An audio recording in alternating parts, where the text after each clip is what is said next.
Hello foodies, welcome to my channel. तर आज गटारी स्पेशल रेसिपी बनवूया. तर आज आपण बनवणार आहोत मटन ग्रेव्ही, ज्यासाठी सर्वात आधी मी तेल टाकलेलं आहे टोपात. त्यानंतर आपले बारीक केलेले कांदे टाकलेले आहेत, त्याला चांगलं सॉफ्ट करून घेतलेलं आहे. सॉफ्ट करून झाल्यावर त्यात आला लसणाची पेस्ट टाकलेली आहे. एवढं लक्षात ठेवा की आला लसणाची पेस्टची फ्रेश बनवा, रेडीमेडवाली वापरू नका, कारण की त्याच्यात जास्त टेस्ट येणार नाही. त्यानंतर त्यालाही चांगलं कुक करून घ्या. त्याच्यानंतर आपले जे खडे मसाले आहेत ते टाका, जसं की तेजपत्ता, काली मिरी, लवंग आणि सिनेमन स्टिक्स. आणि त्यानंतर आपण मसाल्याकडे जाऊया. मसाल्यामध्ये आपण त्यात हळदी टाकूया, लाल मिरची पावडर टाकूया आणि तुम्हाला पाहिजे असेल तर कोरिअंडर पावडर पण टाकू शकता. आणि या मसाले पण चांगले कुक करून घेऊया आपण. मसाले चांगले कुक करून झाल्यावर आपल्याला त्यात मटण टाकून घ्यायचं आहे. मटण टाकून झाल्यावर त्याला चांगलं आपण मिक्स करून घेऊया.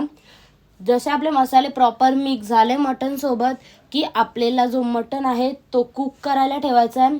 लक्षात ठेवा की मटणच्या वरती जो आपण लीड टाकूया त्याच्यावरती पाणी टाकून ठेवायचं आहे, ज्याने मटण आहे तो चांगला कुक होईल. तर आपण मटण 30 to 40 मिनिटसाठी कुक करून घेऊया.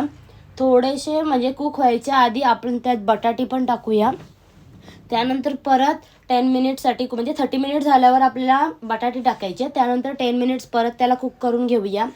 आणि मग त्यात आपल्याला गरम मसाला टाकून घ्यायचा आहे आणि तुमच्या टेस्टच्या अकॉर्डिंग मीठ टाकून घ्या.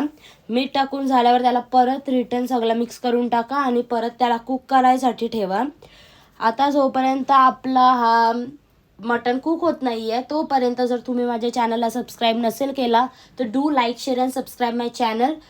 आणि मी इंस्टाची आय डी पण माझ्या डिस्क्रिप्शनमध्ये देईल, सो इंस्टाची आय डी पण माझे फॉलो करा. त्यानंतर 45 to 50 मिनिट्स नंतर आपला मटन रेडी होत आहे. तर आपला हा जो स्पेशल मटन आहे, मटन ग्रेव्ही, ही तुम्ही नक्की ट्राय करा आणि मला कमेंट्समध्ये सांगा की ही रेसिपी तुम्हाला कशी वाटली. See you in the next video.